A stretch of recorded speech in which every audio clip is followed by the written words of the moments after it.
안녕하세요. 이명기 목사입니다. 오늘은 욥기 9장 묵상입니다. 욥은 어떤 인간도 하나님 앞에서는 의로울 수 없다는 친구들의 논지에 동의합니다. 그리고 하나님 앞에서 한낱 사람에 불과한 자신이 어찌 의로움을 주장하거나 변론할 수 있겠느냐고 묻습니다. 욥은 크신 하나님이 만물을 주관하시는데 현재 자신에게 왜 이런 끔찍한 고통을 주시는지 알 수 없고 막을 수도 없다며 답답해합니다. 자기 앞에서 움직이시지만 보거나 깨닫지 못하고 빼앗으시는 것을 막거나 무엇을 하시느냐고 물을 수도 없다고 합니다. 더군다나 욥은 하나님이 진노를 내리고 계신다고 생각하는데 이런 상황에 대해 자신은 어떠한 말도 할 수 없다며 괴로워합니다. 욥으로서는 그저 심판자이신 하나님의 은총을 구할 수밖에는 다른 방도가 없다고 했습니다. 욥은 아무리 하나님을 찾고 부를지라도 하나님이 자신의 음성을 듣지 않으신다고 생각했습니다.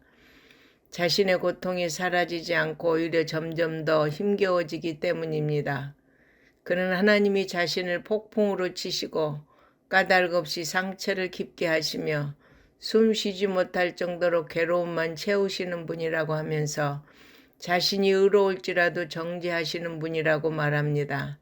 한마디로 기도를 듣지 않으시고 그분의 뜻대로 고통만 주신다는 것입니다. 결국 욥은 자신이 법정 소송에서 하나님을 절대로 이길 수 없다는 결론을 내립니다. 욥은 하나님이 자신의 기도를 듣지 않으시고 자신을 더 괴롭게만 한다고 생각했습니다. 이는 욥이 하나님의 뜻을 잘 알지 못하게 하는 말입니다.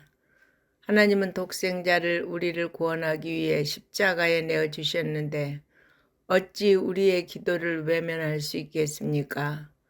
그러므로 우리가 당장은 고통의 이유를 알지 못할지라도 하나님은 가장 좋은 것을 우리에게 주시려는 뜻이 있음을 잊지 말아야 합니다. 욥은 자신이 까닭 없이 고통을 당한다는 생각과 그 고통의 무게로 자신의 생명을 천히 여기고 있습니다. 욥은 자신의 고통을 돌이킬 수도 없고 그 고통에서 벗어날 수도 없는 상황이라는 생각을 하면서 멸망으로 빠르게 질주하고 있다고 생각합니다.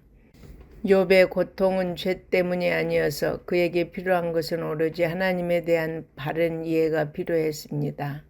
지금의 상황을 하나님의 섭리로 여기고 하나님을 바라보며 인내로서 믿음을 지키는 것이었습니다.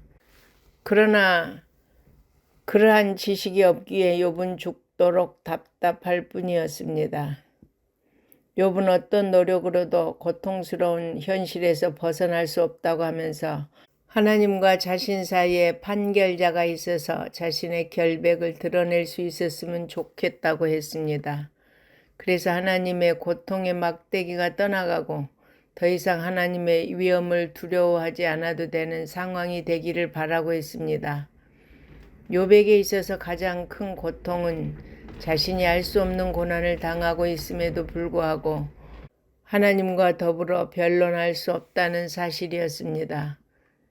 욥이 천상에서의 하나님과 사단과의 대화를 통한 내용을 알았더라면 아무리 큰 고통도 이렇게 괴로워하지 않았을 것입니다. 그러나 하나님은 욥기를 통하여 우리에게 주시는 교훈은 우리에게 닥친 고난의 의미를 다 알지 못해도 하나님을 절대 신뢰하기를 원하신다는 것입니다. 따라서 하나님은 자녀된 우리에게 축복을 주시기 원하신다는 것을 믿고 오직 주님만을 바라보며 끝까지 인내하시기 바랍니다. 아멘.